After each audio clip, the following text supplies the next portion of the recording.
it was exciting, but it was a great occasion to premiere the Grebfruit 2 album live, because I did premiere the first Grebfruit album at the Meinl Drum Festival, so it seemed fitting.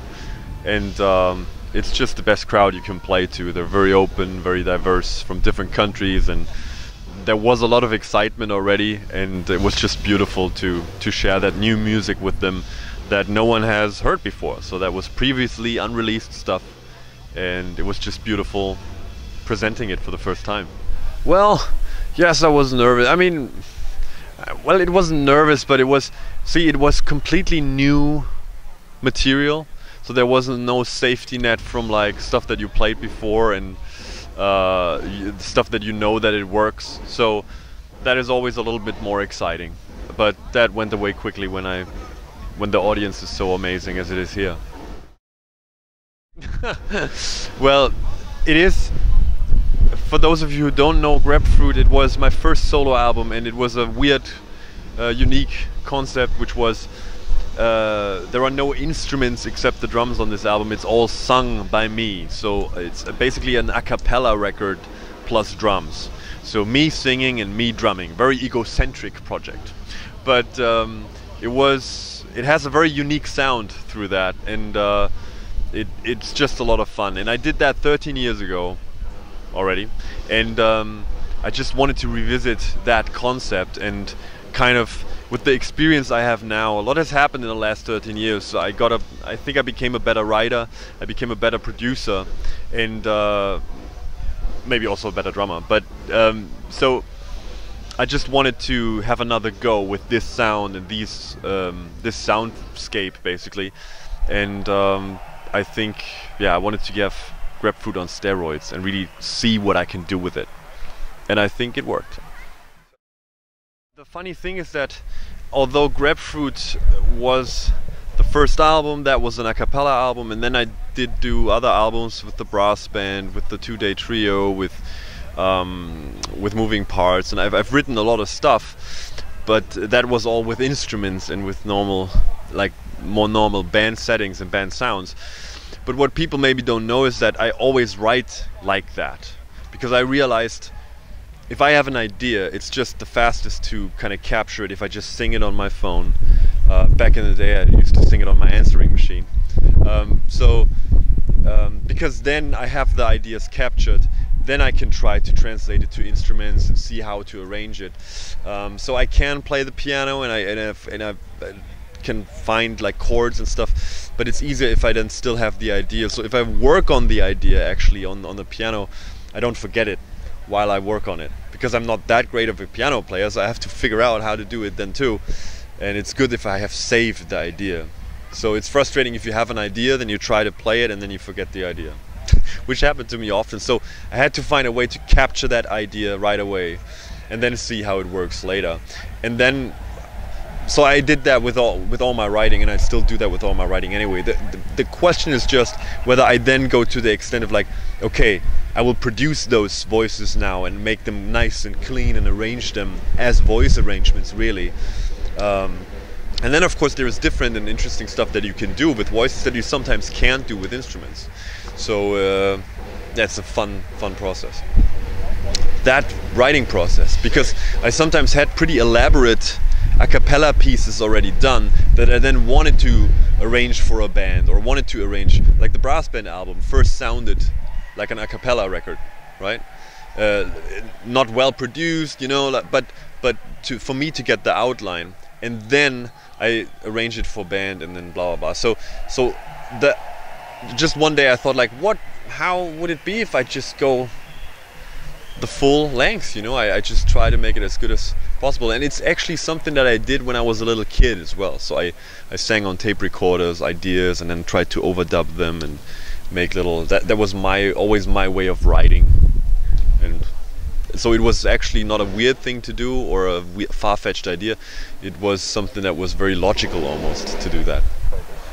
I sang them many times. Like Grebfruit, the original Grebfruit was maybe more a quartet kind of with drums. So like you would have 4 people singing in one drum set. This one is sometimes like a choir, so like 50, 60 voices. So it's a lot of recording, a lot of singing, a lot of like placing those voices over each other and adding then another one and adding another layer. And so I wanted to achieve an even fatter and broader sound, and yeah, and use that also rhythmically, but also use that for space. So it was just yeah, super fun and interesting. And I think it's a sound that is just very, yeah, unique and interesting. Well, I was writing it and singing it too, so it was always a back and forth between what I think I want to do and then what I can actually do. So it was always a back and forth, and but I think it's if everything comes out of one head and one body, it's easy to make those negotiations. It's just fast. When you have a band, I mean, I love my band moving parts. There is diplomacy involved and discussion, and if you do a solo album like this one that I haven't done in like many years, it's just me making decisions and proceeding forward. So it is a very different but also fun experience. Yes, which is sometimes a weird procedure, because normally when drummers or guitarists like do their solo albums, they think of what they want to play first and then they write something around it. I'm very different. I usually start with a bass line and chords and like a melody, and then I arrange a song, and then I almost feel like so I finished the whole arrangement really. So we recorded the vocals first as well, without really knowing what then will happen with the drums. And then I've almost put myself into the situation of like a studio guy who comes in and listens to the song and is like, so what should I do to that now? And sometimes it takes a while to find out. And I sometimes think like, who wrote that? Oh, it was me. And then I have to find a way to and I find that very inspiring, and I think I can be a little more musical that way, so it doesn't come from a drummer's perspective, but from a musician's perspective. That of course is a drummer, so that I think you hear that, but not in a bad way, hopefully. So that's yeah, I always write the music first and then I come up with drum parts later.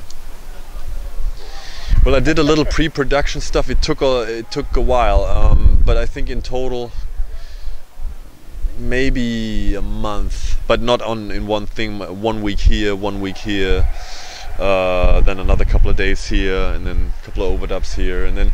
But I have to say, to be fair, we always kind of mixed and recorded in the same thing, because if you use 70 voices in one song, it becomes chaos if you have like 10 voices and then you don't put them into the right perspective. If you just jam all the voices on there, it becomes sound-wise chaos. So we had to always record and then kind of arrange and like mix it almost a little bit and then kind of proceed. So mixing and recording was almost a little bit intertwined there. So it's not easy for me to separate those processes. I can't say that, because it's like you ask a father which child he likes most. But I mean, they are very, very different. So there are a couple of songs that are more electronic sounding. I have a couple of songs that I try to create different soundscapes. Although it's all my voice, I try to really go in different places. I have one that's more like African sounding, like more influenced like that, which is called Couscous. I have one that is more like electronic and metal sounding, actually, with like pumping chords going in, which is Grebfruit and Tricky. There is a ballad on there even without drums, Blackbird, which is a cover song from the Beatles. There is another cover song which is more like an hip-hop pop version of Jesus He Knows Me from Genesis. Yeah, what did you do to Phil Collins? Well, I love Phil Collins, and I just wanted to have one song there that actually like has lyrics and actual singing on there, and just one day I went through my LPs and my vinyls, and I was like, oh, Genesis.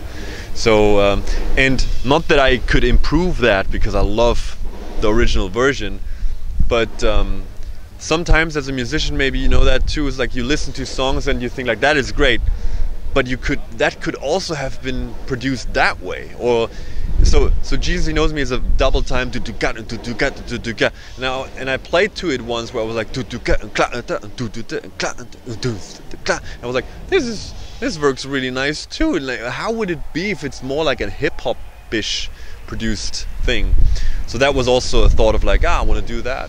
So there is a New Orleans kind of number on there. So it's pretty diverse, although it all deals with that one sound.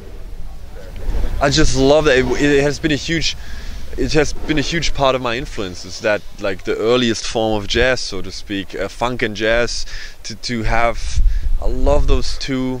I love the beat and the feel of it, and if I can, it's of course slips into my writing. So I did. Yeah, I mean, I actually did a version of that many years ago, but not to an extent where I was like, okay, this is awesome. So I tried that already, and I had the parts written out, and so I wanted to play that song and wanted to give it my twist, kind of, because it was so important in my development as a drummer. So yeah, I mean, it's of course weird to try to sing those guitar lines and that stuff, but again, it gives it a unique sound, and I love it.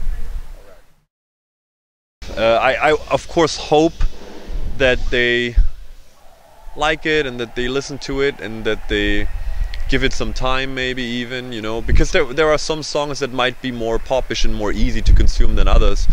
But I think this is one of those albums that you can listen to again and again, and always hear something new that you didn't hear the one before, because it's so full arrangements, like on every song. If you really listen closely and listen to detail, I think there is a lot there.